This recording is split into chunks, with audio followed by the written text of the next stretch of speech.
Francis, how you doing, man? Can you see me? I don't know if the lighting in here is pretty good or not. Yeah, you're good. It's picture perfect. So to all the viewers out there and everyone who's going to tune in, my name's Francis Megabot. Follow me on Instagram, Francis Megabot. Connect with me on Facebook and Snapchat. And what an honor it is to have Justin Smith here on the call. And just a little background on Justin. I mean, first and foremost, thank you so much for giving the time to get on this YouTube feed, Justin. Want to say what's up real quick? Yeah, man, what's up? This is actually the second time I've ever done, I guess, a Google Hangout. The first time I was learning everything. I'm still learning stuff, so if I mess up anything or just bear with me. I'll get better at this, I promise. It's totally cool. And I mean, we keep it live. We don't rehearse. I don't write out a script of questions. So Justin actually is a Super Bowl champion with the Tampa Bay Buccaneers. What's really cool is he backed up Hall of Famer Derrick Brooks. And so Justin started up his career at Indiana University, where he graduated with an accounting degree. And while he was playing football there, he was a two-time All-Big Ten linebacker, a four-time academic All-Big Ten, and the team captain for that football team. He was also awarded the Butkus Award, which is basically awarded to the nation's top linebacker. So, Justin, just a quick question. I mean, I know that you played professional football and that had to be an astounding career. What would you say was the best thing from playing professional football? Well, before I get to that, let me fix something really quickly because you had said that I had won the Butkus Award and I didn't quite win it. I was on the watch list for 2 years, Okay. so I didn't I didn't end up winning it or being a semifinalist, but I was just on the watch list, and the watch list starts off the season with I think it might have been like anywhere between 50 and 70 linebackers that were on that initial watch list to start the season. So I was on the watch list, but I didn't win those years. Okay, got it. And so could you take us the process of how you went from college and playing in the NFL and what your favorite thing was from playing in the NFL? Because that would be everyone's dream, right? Okay, the process. So all right, so I went to Indiana University, and I was there on a football scholarship, and I'm from Indiana, Indianapolis. Played football at Warren Central, but I never really thought I was going to be, a football player. I mean, I grew up a baseball player. I thought I was going to, do my whole, baseball thing. And when it came to college, I was supposed to be the doctor. I was going to school to get an education. So football really wasn't on my radar up until my junior year in high school, when I started getting, letters from different universities to, come play there on a scholarship. And I ended up choosing Indiana.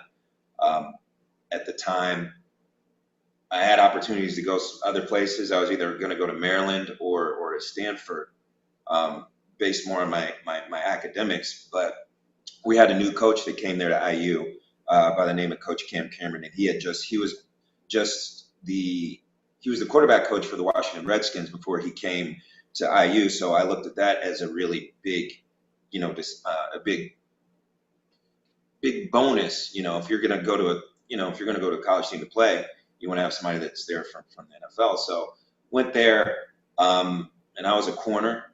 I was a corner and a strong safety. That's how I started off my career. And I was a redshirt freshman strong safety. That's what I played. In spring ball, they ended up moving me to weak side linebacker, and just to try me out, because we had some linebackers graduating and they wanted somebody that was a good tackler. So I was a little undersized, but I was fast, and they put me there in spring ball. I did pretty good, so they ended up keeping me there. So I played weak side linebacker, the rest of my career up until midway through my senior year, and then they switched me to middle linebacker. And I played well enough to get some looks from, the NFL. And actually, at the time when my senior year was the year that Coach Cameron actually ended up he got fired, so they brought in a whole new coaching staff. And typically, what happens, the coaching staff are the people that set up everything for the players to have the NFL scouts come to your school for like a pro day. So we didn't have that. So I actually was the one to take it upon myself with me and the agent I was signing with, we ended up getting like I think 28 teams to come to our university to watch us have our pro day. So then the draft came. I was undrafted, rookie free agent. I had the opportunity to either go to Buffalo as a safety, or Tampa Bay as a weak side linebacker. And from talking with the coaches and what I saw on film and how they run their defense, I decided to go to Tampa Bay as a weak side linebacker because they played the Tampa 2 defense, and their whole defense is predicated upon the smaller, faster linebacker that basically runs around the whole field, makes the play as long as you have like a really badass 3 technique in front of you. And in our case, or in Tampa's case, there was Warren Sapp. He was a 3 technique. So the weak side linebacker was behind that 3 technique and had the ability to run around all over the field and make the plays that they needed to make. So I felt like that was going to be a good fit for me, and that's where I ended up going and ended up making the squad my rookie year. And I learned from the best. Derrick Brooks. Yeah, I was backing up Derrick Brooks, and the other linebackers we had there, they were Sheldon Quarles, Nate Webster, Alsherman Singleton, Ryan Neese, Jack Golden. But yeah, I was backing up Derrick, and that's what I was. I was focusing on my game, trying to play like him. Got it, and that's awesome. I mean, just to learn from an incredible player like Derrick Brooks. So, what would you say separated your discipline and your mindset? How did you get to the NFL over all the other athletes who want to go and sign that big contract? Yeah, no, I mean, I've never looked at the numbers, but I mean, there's a lot of people that play football in high school. Only a small percentage of that goes to play, collegiately, whether it's Division 1, 2, or 3, and then even a smaller percentage of that, goes on to play professionally, even NFL or CFL or even arena.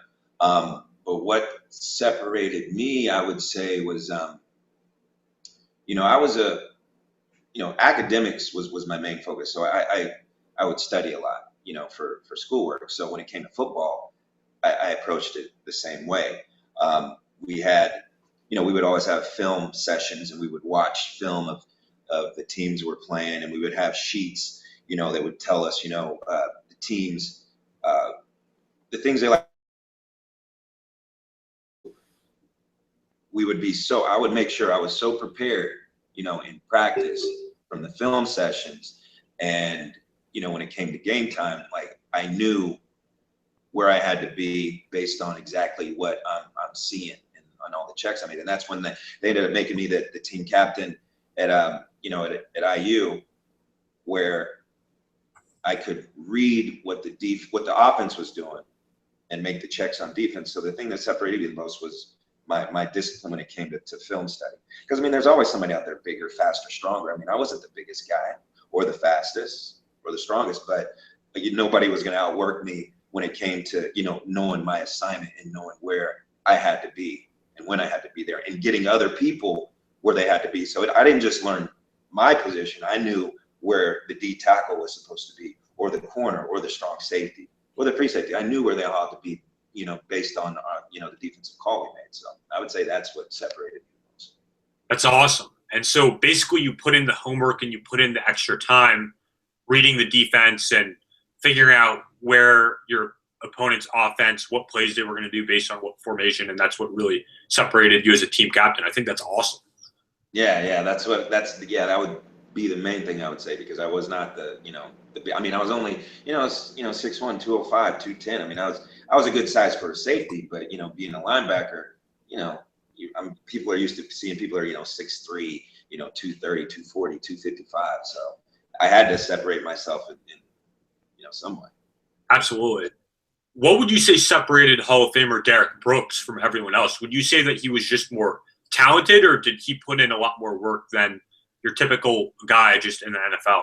Oh, he put in work, and he made sure all the other linebackers put in work. I mean, I remember, rookie year, he would make sure we all had our notebooks out, taking notes while we're watching, film. He made sure everybody had their notebook open, had a pen or pencil, taking notes, everything that our, D coordinator or linebacker coach was saying. So, I mean, he had his notebook was like this thick, full of, tendencies from, basically every team that they played. So, I mean, there's no question why he was the league's, defensive MVP that year that we won the Super Bowl. So, yeah, he was a film, rat. And of course, he was gifted physically, and he was fast and strong. But typically, like the weak side linebacker in the Tampa 2 defense, I mean, he was considered, undersized. But I mean, he changed the game when it came to, that size linebacker. Do you think that genetics plays a big role in how strong or how big someone gets, or could you just eventually outwork everyone if you did have that type of mindset? I think genetics plays a role when it comes to, the physicality of it. But, that genetics isn't enough. I mean, being strong and fast isn't enough. I mean, you need to have the mindset. You need to have the discipline, the dedication, and the determination to finish something that you start. Got it. And so what was life like once you signed that first contract with the NFL? Because I'd say your typical average American, they don't know anyone personally who's been in the NFL. They've just seen him on Madden or seen him on SportsCenter. Right. Well, see, for me, football's a game, and I mean, I enjoyed the game, and I still felt like it was a game, so I had a lot of fun. Like I said, I never grew up thinking about being in the NFL or anything like that, or winning the Super Bowl. So when it came time and I got, signed by Tampa Bay, I mean, I still had my car that I drove, that I bought with my own money back when I was, a senior in high school. I drove that thing all the way down to Tampa. It was like a 97 Ford Taurus. I drove that thing to Tampa, put my stuff in there, and I drove that car the entire time I was in Tampa. I mean, I drove that car to all of our home games. And this kind of happened around the time when, not too soon after 9/11.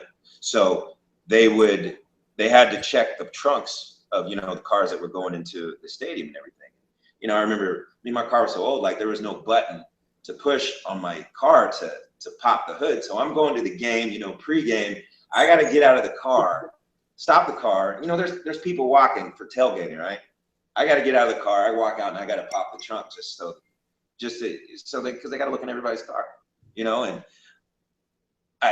whenever we went out, to the clubs or whatever, I mean, that was the car I drove to, get that laid. Like I really didn't care what kind of car I drove at the time. So the mindset of playing in the NFL, like it really, to me, it didn't feel like a big deal. Like I still stayed, who I was, and I was pretty humble. Like I really wasn't the one to go out and be like, hey, I play football. What's up?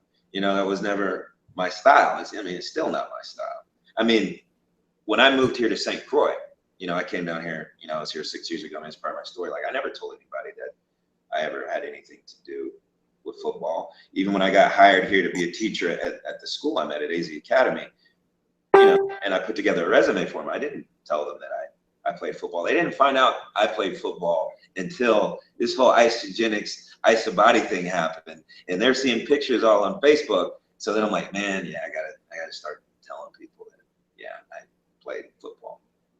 That's amazing, and I really, really appreciate that because one of my mentors is actually a multimillionaire, and she's just so. I mean, if you saw her walking down the street, you would never notice, and she's not flashy or any of that, which I really take away and learn from.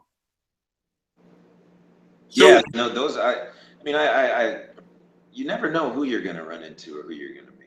I mean, of course you're gonna have your people out there that are flashy and all that kind of stuff, but you just never know who you're next to at any point in time. Yeah, so there's actually a statistic out there that it shows that lottery winners and professional athletes tend to make all this money real quick, but they end up losing it because they don't have that financial education. Did you see that happen with a lot of your teammates and other guys in the league? Yeah, I mean, absolutely. Because I mean, there are guys that would, especially in the NFL, You know, I mean, there's nothing guaranteed about the NFL contracts. It's not the same as baseball or basketball, but yeah, I mean, there were other guys that were, undrafted, rookie free agents that were on the team, and they might get, they use their game check or whatever bonus, and they're driving, an Escalade now, with 22-inch rims, and whatever that is that they wanted to buy, and eventually they run out of money. Especially because the NFL, I mean, you're not in there very long, which I found out. I mean, there's always a joke, in the locker room where NFL actually stands for the not for long league, because the average amount of time a player is in the league is only 3 years, statistically.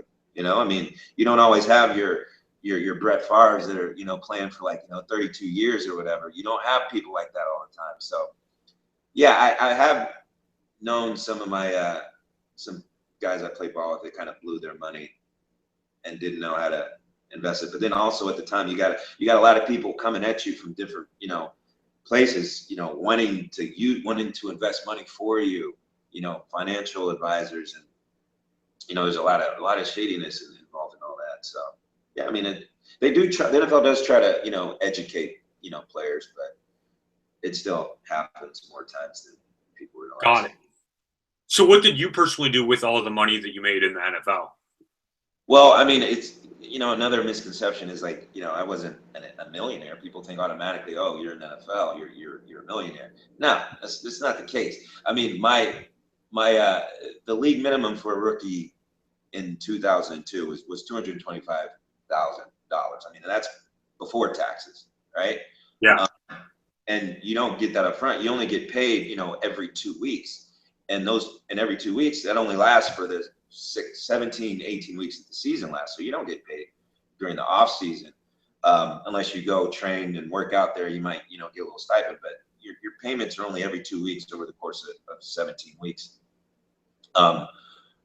And the money I made, I invested in a couple properties at the time, a condo and a couple homes. And when I wasn't able to play anymore, that wasn't on my plan. That wasn't on my list. I was supposed to be playing, until I was, in my 40s or something. That was my mindset at the time. I'm 23, win a Super Bowl, I'm invincible. I'm going to be playing and be in the Hall of Fame, all that stuff, like the guys I'm playing with. So, I had invested my money in real estate. I had a couple of homes and a condo. And when I, had the diagnosis in my neck and I couldn't play anymore, and I didn't take that news very well, of course.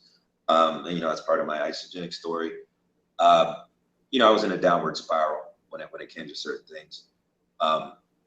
And I waited too long to try and sell, the homes I owned. I was paying the mortgage on it. I was still at the time thinking, I'm going to be playing again. And then after a while, that wasn't going to happen. And that was when the housing market, that bubble burst, and I didn't sell my homes in time. So like a lot of other people, I had my homes foreclosed on. So the money that I kept from that by not trying to continue paying the mortgage, I mean, I kind of lived off that for the past 7 years.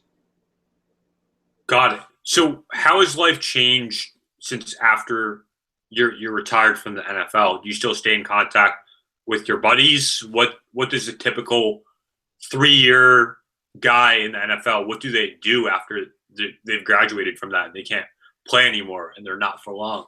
Well, for me, when I lost playing football, I mean, I'm sure some people know the story, but some people don't. When I my 4th year in the league, I was signed by the Indianapolis Colts, and they're one of the few teams that do like a full body, like MRI scan on new players. So 2 weeks before, or 2 days before training camp starts, I got flown in Indianapolis, and they do this MRI scan, and then they find out I have a condition on my neck called spinal stenosis. And they basically tell me that, we can't pass you on this physical, and now you're not going to play anymore, because if you take the wrong kind of hit, you'll sever your spinal cord. So they couldn't pass me on my physical. I was red flagged after that, so no other team is really going to take take a chance on signing a player who has a neck condition. So I was kind of, forced to retire, and I didn't take that news very well. And I ended up pushing, everybody away. I mean, I pushed my family away. I pushed, the players that I was good friends with at the time, pushed them away, pushed my good friends away. I pushed everything away. And I was in this downward spiral, drinking too much, going out too much. I mean, a lot of vices that, beyond the scope of the interview. And yeah, I mean, I was in a dark place, and I was in this dark tunnel, and it took me 7 years to get out of that. So no, I didn't keep in contact with anybody, really. Now that I'm back, I'm back. I've reached out to some of my guys that I played with. It was good to hear from them. They didn't know anything. They didn't know what happened to me. There's a lot of guys I played ball with in college at Indiana University that have, reaching out to me, and I'm going to get them all on my team. They don't know it yet, but they're all going to be on my Isogenics team, every last one of them. So now I am actually reaching out to some of them. But during that stretch, no, I didn't really have any contact with anybody. That's awesome, and I really love the enthusiasm, and it's pretty crazy how you could be on top of the world in the NFL and all of a sudden hit rock bottom. And I can relate. One of my business coaches, I mean, he was making $250,000 a year, driving a Mercedes right out of college, had some sales position, and he ended up going into a 20-year slump, 20-year slump, to where he was drinking a handle of Pop-Offs a day. And it just got so bad that he was chugging the handle of Pop-Offs, and he was so skinny. He was like 110 pounds, and he starts hitting delirium tremors. And it took him a while to get sober. I mean, now he's 28 years sober, hasn't had even a casual drink. And I mean, he's a multimillionaire, has a couple of businesses. So I just think so highly of people who go out and rebound and end up pulling back up. Yeah, I mean, everybody has their own journey they go through. But the important part is, just to not stop, even if you feel like, I mean, yeah, you are going to be at rock bottom at some point in time, but as long as you don't really ever truly give up, I mean, eventually you'll be able to get through it, even if you didn't have help from others. I mean, I had a situation where, I had some, people strategically placed in my life that gave me, the course correction that I needed at times. But yeah, as long as you don't ever just totally give up, nobody will give up on you too. Yeah, totally agree. So Justin, what would you say inspired you? So you hit rock bottom and you were drinking and you were in a really, really dark place. What inspired you to get back out and just start taking action and really get your life back on track? Well, I mean, I just hit a breaking point, spiritually and emotionally, where I felt like, I'm in this tunnel, and like I have to do something. I have to get up. I mean, I'm in this dark tunnel where I don't see a light, but I felt like, I had to get up and move, not knowing where I was going to go or what direction it was going to take me in, but I knew I had to at least stand up. I was just laying there. So it clicked in my head. Can I say what exactly made it happen? I mean, I just reached that breaking point. I was like, man, I got to do something. So the first thing I started doing was, I mean, I have a lot inside of me to give in general. I always have. So I started to volunteer at the Boys and Girls Club here on St. Croix. And I had to work, working with the kids. I've done that growing up, in my church. And I started working with, I started interacting and working with the soup kitchen here, Catholic Charities down here. So I started giving more of myself, and the more I gave, the more, I actually was getting back. So once I mentally got my mind where I was like, okay, I'm ready to, move on with my life or do something with it, then I knew I wanted to get it physically as well. And, that whole stretch of time, I kind of steered clear of the gym. I didn't want to do anything. I didn't want to work out. I just didn't want to be in the gym at all. But I wanted to get my body back now that my mom was back. So I joined a gym for the first time. This happened in January of last year. Joined a gym. They had this little deal. Beeston Hill. Shout out to Beeston Hill down here in St. Croix. They had this 3-month, situation where you join the gym for 3 months, pay the cash up front. So I was like, okay, I'm going to do that. I'm going to give myself 3 months, get myself in shape. Because, I know my way around the gym, right? I felt at the time I knew protein shakes. So I had all my protein shakes I needed, like had my stacks from, GNC or Kmart. I know when I'm supposed to take my shakes. I know my workout routine. So I do that 3 months, right? Yeah. And, my body doesn't looking like I felt like it should, Yeah. And bounce back. Right. I wasn't looking like, okay, I'm going to really get back my body. And it didn't happen in 3 months. So I was a little discouraged at the time. And that last week I was at the gym, like I said, it was a 3-month thing. It was the last week. So I wasn't going to renew it. This little firecracker of a woman named Julie. I'm sitting at this table on my laptop. I got this big beard down to my chest kind of thing. No, I'm serious. I do. I did. You saw the before picture. Yeah, I would pick up my driver's license and show it here in a second, maybe. She sits down and she's talking to somebody, obviously, about, isogenics. I had seen her in the gym, talking this, that, or the other. And I'm sitting there, I'm like, I hope this woman does not talk to me or say anything about whatever it was she was selling. Because I really, at the time, didn't want to have anything to do with it. But she didn't, she just shared herself with me. She asked me, she's like, am I bothering you? I'm like, no. She's like, so what do you do? And at the time I was like, I volunteer at the Boys and Girls Club. She just so happened to be, she used to be an executive of that Boys and Girls Club, 5 years prior, like the head executive of Virgin Islands. And she puts on this summer camp here, in the summertime. So she knows how the situation is here. She's like, I want you to work my summer camp. I'm like, all right. She's like, send me your resume. So I do. Also at the time, the school here, private school, AZ Academy, they needed a PE teacher and a drama teacher. She was like, I'm going to introduce you to Paula and Maury because they're going to need someone like you. So I interviewed with them. They hired me. Then she gave me a shake and said, here, try this out. Tell me what you think. I had the shake. I taste like, it's pretty good.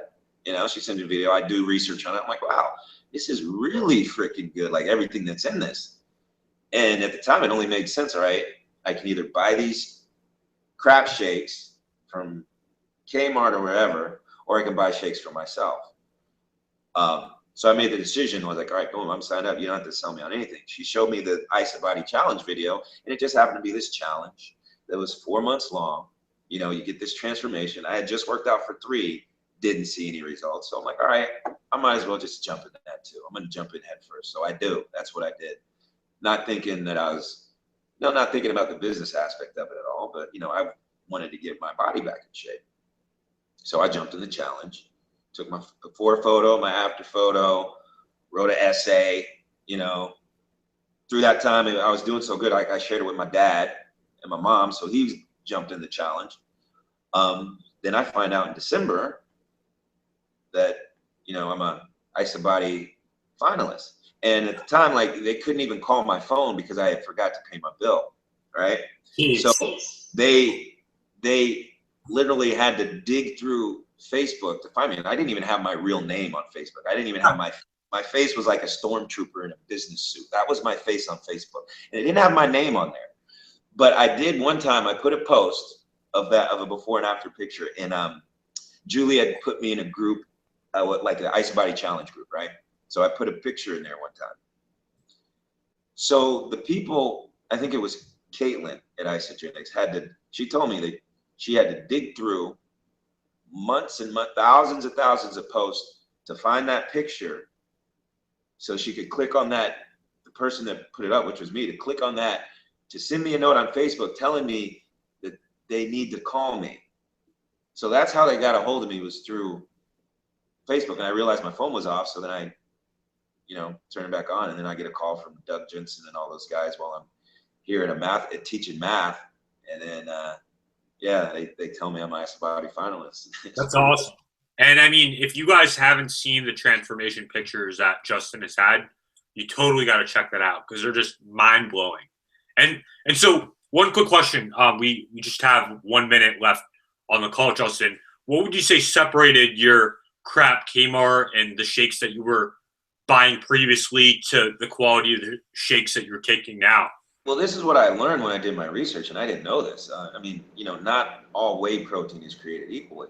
I mean, I kind of knew that whey protein came from cows, but I never really thought about, okay, well, if the cows are pumped full of antibiotics and steroids and hormones, that toxicity is going to find its way into every product that cow makes, whey protein included, milk, cheese, all that stuff. So then when I found out, okay, this whey protein comes from, cows from New Zealand that aren't pumped full of antibiotics or steroids or hormones. I mean, that alone just was like, that's a no-brainer for me. But then when you read more about the shakes, okay, they got the enzymes in there that help your body digest it, so that protein gets in your bloodstream even quicker. And as a meal replacement shake, it's got the good fats, it's got the good carbs, low glycemic. This is going to spike your insulin level. So it's like, this is a perfect shake. That's awesome. What sets it apart from the Kmart crap or the GNC crap and all that stuff? That's fantastic. And I'd say your results really speak for itself. One last thing in 15, 30 seconds. If you could give one tip to someone just in life, any one tip that you could think of, what would that be? One tip? I said this in my article, there's a quote. I'd say do this, memorize Invictus. The poem Invictus. Memorize that poem. Really let it sink in. I would give that tip to everybody, because that tip was given to me when I was a freshman in college. When we had George Talaferro came to speak to the team, he encouraged everybody that everybody should have a poem that they should memorize. Memorize Invictus. Fantastic. And so I've never heard of Invictus. I'm going to check that out right after. I've never heard of it, so I'm going to check it out right now after we hop on this call. But, dude, thank you so much for being so generous of your time. I mean, the replay is going to come up. I'm going to post it on your wall. And yeah, I mean, right, cool. Tons of value. Wait, you want to show your Super Bowl real quick? Oh, yeah. You better be able to quote Invictus to me next time I see you. When I see you in Vegas, you better be able to quote Invictus. I'll memorize it just for you. But, dude, let's see that Super Bowl ring. Let's show the viewers that thing. Wait. I think you have to talk. Oh, is that how it works? This is that Super Bowl ring he keeps talking about. Well, there we go. It's all the hard work in a freaking lifetime. All right, Justin. Thanks so much. I'll catch you later. All right, later, man. You, dude.